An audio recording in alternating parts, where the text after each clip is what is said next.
नमस्कार दोस्तों, स्वागत है आप सभी का आपके अपने YouTube चैनल स्टडी प्रत्यूष में। गाइस, हम आज MCQ की सीरीज फिर से लेके आए हैं और ये MCQs हैं हमारे इसी महीने यानी कि मई 2020 के। कुछ इंपॉर्टेंट क्वेश्चंस हैं, 10 क्वेश्चन हैं इसमें। कुछ इंपॉर्टेंट चीज़ें मैं आपको पहले बता दूं।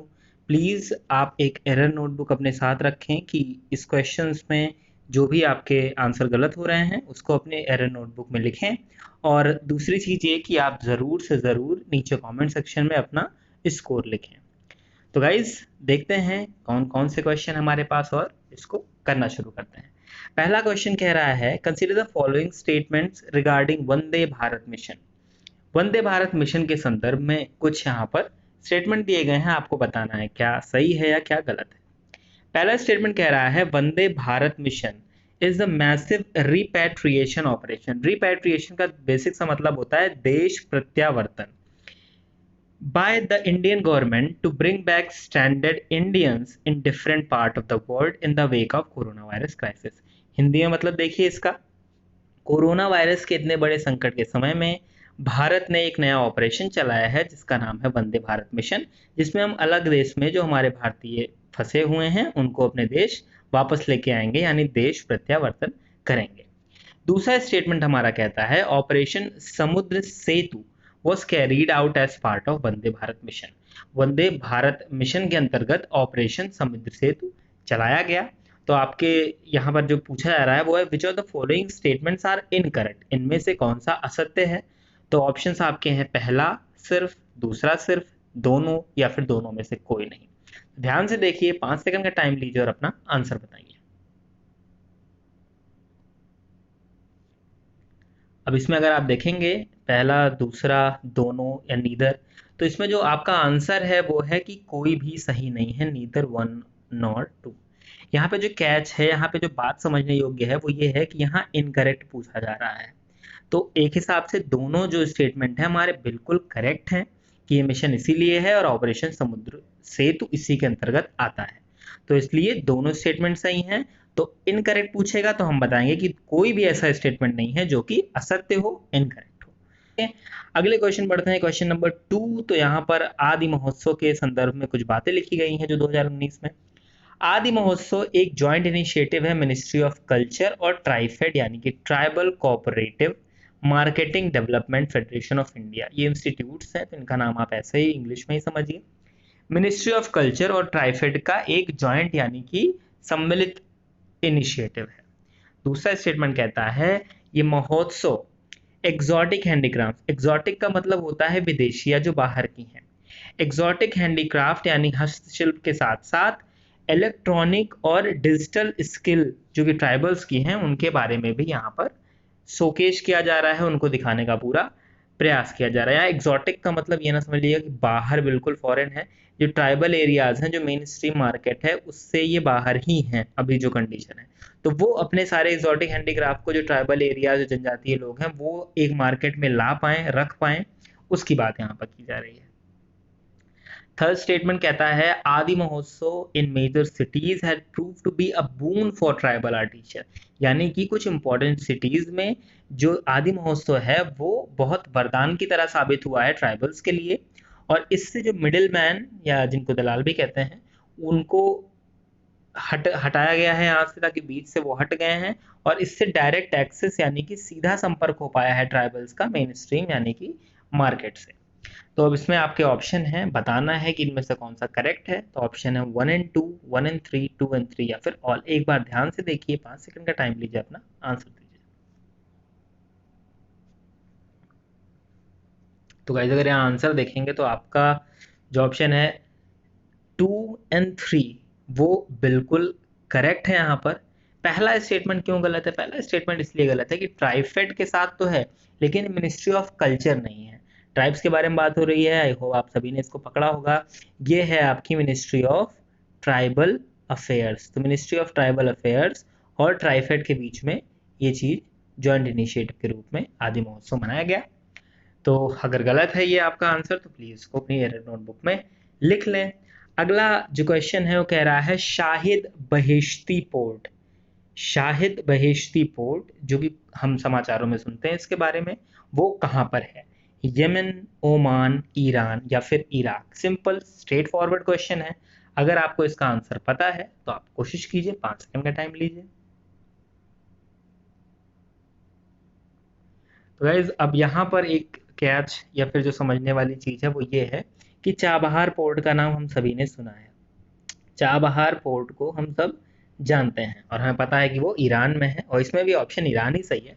तो चाबहार पोर्ट जो है इसको दो पार्ट में आप समझ सकते हैं। इसमें एक है शाहिद बहेश्ती, जो हमारे यहाँ पर हमने ऑप्शन में देखा है। शाहिद बहेश्ती एक हमारा पोर्ट है, और दूसरे का पोर्ट का नाम है शाहिद कालंतरी। कालंतरी। तो दो पोर्ट में बटा हुआ है, शाहिद बहेश्ती और शाहिद कलंतरी में। तो शाहिद बहेश्ती जो है ये चाबहार पोर्ट का ही पार्ट है, तो ये ईरान में है। ये आप जरूर याद रखिएगा, इस तरह के क्वेश्चन पूछ सकते हैं। चाबहार सबको पता है लेकिन ये कम ही लोगों को पता होगा। नेक्स्ट क्वेश्चन देखते हैं। यहाँ पर कह रहा है कि चाक हाओ के बारे में कुछ स्टेटमेंट है, आपको बताना है कौन सा सही है कौन सा गलत है। चाक हाओ एक सेंटेड ग्लूटिनस राइस है। सेंटेड मतलब होता है सुगंधित, ग्लूटिनस मतलब जिसमें थोड़ा चिपचिपापन होता है, ऐसा राइस है, चावल है, जो कि मणिपुर में कल्टीवेट किया जाता है, मणिपुर में उगाया जाता है। अगला स्टेटमेंट कह रहा है कि जो चावल है वो इसलिए जाना जाता है कि इट्स वेरी शॉर्ट कुकिंग, ये बहुत जल्दी बन जाता है ये, और इसमें फाइबर्स ब्रान लेयर पाई जाती है और हायर क्रूड फाइबर, यानी इसमें फाइबर कंटेंट ज़्यादा पाया जाता है और ये जल्दी बन जाता है। थर्ड स्टेटमेंट कहता है कि recently Chakhao bagged the GI tag, geographical indication का जो टैग होता है वो अभी इसको मिला हुआ है। तो पूछ रहा है यहाँ पे question, which one of the following statements is और इनकरेक्ट, इनमें से कौन सा इनकरेक्ट है? पहला ओनली, दूसरा ओनली, 1 and 3 और 2 and 3। तो आपने 5 सेकंड लीजिए और इस क्वेश्चन का आंसर करने की कोशिश कीजिए। अगर आपने इसके बारे में कुछ सुना है तो आप ज़रूर से ज़रूर बता पाएंगे, अगर नहीं सुना है तो थोड़ी प्रॉब्लम हो सकती है। तो अगर आंसर हम देखेंगे तो यहाँ पर आपको आंसर मिलेगा बी, यानी कि 2 ओनली। इनकरेक्ट पूछा है, ये पूछा है कौन सा स्टेटमेंट सही नहीं है, तो यहाँ जो दूसरा स्टेटमेंट है वो हमारा पूरी तरीके से गलत है। तो इससे ये पता चलता है कि first statement and third statement is absolutely correct. Reason being कि ये वेरी शॉर्ट कुकिंग जो लिखा है ये यहाँ पर गलत है। फाइब्रस तो होता है, सेंटेड ग्लूटिनस भी होता है, जीआई टैग भी मिला है, लेकिन ये ऐसा चावल है जिसको पकने में बहुत ज़्यादा वक्त लगता है, करीब 40 से 45 मिनट का इसको वक्त लग जाता है। तो अगर ये इन्फॉर्मेशन आपको पता थी तो आप इसको कर पाएंगे, otherwise kind of tough question. आगे बढ़ते हैं। फेस थेरेपी की बात हो रही है। फेस थेरेपी जो हम न्यूज़ में सुनते हैं ये किससे संबंधित है? पहला ऑप्शन है efficient diagnosis of rare genetic disease. कुछ दुर्लभ जेनेटिक डिसीज होती हैं, उनके इफिशिएंट डायग्नोसिस यानी जो उनका उपचार है वो बड़े दक्षतापूर्ण तरीके से किया जा सके, इससे संबंधित है। या फिर ट्रीटमेंट ऑफ कार्डियोवैस्कुलर डिसीज या डायबिटीज, या जो कार्डियोवैस्कुलर डिसीज होती हैं, बीमारियां होती हैं, उनके उपचार के लिए है। या फिर ऐसे लोग जो एंटीबायोटिक प्रतिरोधक संक्रमण से यानी एंटीबायोटिक रेजिस्टेंट इन्फेक्शन से संक्रमित हैं, उनके उपचार के लिए ये यूज होती है। या फिर treatment for people suffering from mental disorder, जिनको मानसिक बीमारी है, उनके उपचार के लिए ये यूज होता है। तो अगर फेस थेरेपी के बारे में आपको पता है तो प्लीज 5 सेकंड में आप इसको आंसर फटाक से टिक कर दीजिए। तो अगर इसका आंसर आप देखेंगे तो जो फेस थेरेपी है ये एंटीबायोटिक रेजिस्टेंट इन्फेक्शन, जो थर्ड आपका ऑप्शन है, इनके लोगों को ट्रीट करने में यूज होती है। बेसिकली बैक्टीरियोफेज जो हैं उन्हीं को हम फेस की तरह भी जानते हैं, उसी से बना है फेस थेरेपी, इसमें उनका यूज करते हैं और उनको जो क्रॉनिक डिजीजेज या फिर एंटीबायोटिक रेजिस्टेंट इन्फेक्शन वाले लोग हैं उनके उपचार के लिए यूज करते हैं। और एक बात यहाँ पे याद रखिएगा कि it is a form of virus. Corona virus बहुत फैला है तो पूछ सकते हैं, ये वायरस का ही एक रूप है, जो फेज है बैक्टीरियोफेज, ये वायरस के ही एक फॉर्म है। तो प्लीज ये चीज याद रखिएगा। नेक्स्ट क्वेश्चन की तरफ बढ़ते हैं। Question number 6, operation peace spring recently seen in news और conducted by. Operation peace spring का जो नाम आप यहाँ देख रहे हैं वो किस देश ने किया था? सऊदी अरेबिया, टर्की, यूएसए या फिर यमन? अगर आपको पता हो तो आप बहुत आसानी से इसका आंसर दे सकते हैं। फिलहाल थोड़ा सीरिया वीरिया से रिलेटेड है, एक हिंट आपको दे दूं तो आप बता पाएंगे। तो अगर इसके आंसर की तरफ बढ़े तो यहाँ पर आप देख सकते हैं कि जो टर्की है, तुर्की, इसका एक ये क्रॉस बॉर्डर मिलिट्री ऑपरेशन है, सीरिया और टर्की के बीच का ये है। इसमें टर्की के जो तुर्किश आर्म फोर्सेज हैं, इनकी टर्किश आर्म फोर्सेज जो हैं वो, और जो सीरिया की सीरियन नेशनल आर्मी SNA और TAF, ये आपस में मिलकर फाइट कर रही हैं किसके अगेंस्ट में?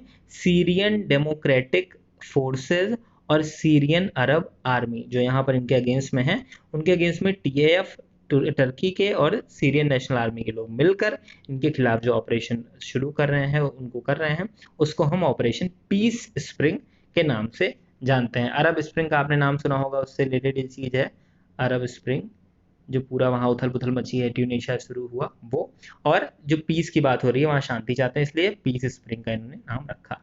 तो यहाँ पर टर्की के साथ साथ सीरिया भी इन्वॉल्व है, तो try to remember this thing also. Next question बढ़ते हैं। Consider the following statement regarding wildlife sanctuaries in India. वन्य जीव अभ्यारण्य के बारे में जो नीचे स्टेटमेंट दिए गए हैं उसके बारे में आप बताइए कि वो सही है या फिर गलत है। पहला ऑप्शन कह रहा है वाइल्ड लाइफ प्रोटेक्शन एक्ट यानी कि वन्य जीव संरक्षण अधिनियम 1972 gives state government power to declare certain areas as wildlife sanctuary, यानी कि स्टेट को पावर देता है 1972 का अधिनियम कि वो डिक्लेयर करेंगे कि कोई एरिया वन्य जीव अभ्यारण्य में परिवर्तित होगा या फिर नहीं। दूसरा स्टेटमेंट कहता है there are more than 600 wildlife sanctuaries in India, 600 से अधिक वन्य जीव अभ्यारण्य हमारे यहाँ हैं। अंडमान एंड निकोबार आइलैंड में सबसे ज्यादा वाइल्ड लाइफ सेंचुरीज भारत में पाई जाती हैं, हाईएस्ट नंबर है। सिंपल सा क्वेश्चन है, पहला दूसरा, पहला तीसरा, दूसरा तीसरा, या फिर 1 2 3 तीनों, इनमें से कौन सा आंसर है? आप इसको जरूर कोशिश करें बताने की। तो देखिए यहाँ पर आपका क्या आंसर है, ये 1 2 3 है, 1 2 3 है, कॉमन लगना भूल गया। तो अगर इसके ऑप्शन की बात आप देखेंगे तो आपको इजीली पता होगी ये चीज कि इंडिया में 551 के करीब वाइल्ड लाइफ सेंचुरीज हमें मिलती हैं। अभी इस समय जो एग्जिस्ट कर रही हैं वन्य जीव अभ्यारण्य, उनकी संख्या है 551, जो कि 3.64% है किसका? Geographical area of the country, country के पूरे जो भौगोलिक हमारा एरिया है उसका 3.64% है। 551 वाइल्ड लाइफ सेंचुरीज हैं। अब ये जो डेटा है ये नेशनल वाइल्ड लाइफ डेटाबेस के अकॉर्डिंग है, जो कि मई 2019 में पब्लिश हुआ था। तो हिसाब से ये दूसरा स्टेटमेंट यहाँ पर गलत हो जाएगा। आप देख रहे हैं पहले में भी दूसरा है, तीसरे में भी है, चौथे में भी है, तो दूसरे स्टेटमेंट पे सेकंड वाला स्टेटमेंट नहीं है, तो ये आपका करेक्ट स्टेटमेंट हो जाएगा। अंडमान निकोबार में सबसे ज्यादा नंबर है इनका, और साथ साथ wild life protection act 1972 state को ये पावर देता है कि वो अपने हिसाब से उस जगह को डिक्लेयर कर सकते हैं as a wildlife sanctuary. Question number 8 देखते हैं। आपने साइक्लोन का, अभी आम्फन साइक्लोन बहुत न्यूज में है, तो जरा इससे रिलेटेड आपके 8 9 और 10 तीनों क्वेश्चन थोड़ा इसी से रिलेटेड है संबंधित, तो ध्यान से इसको देखिएगा।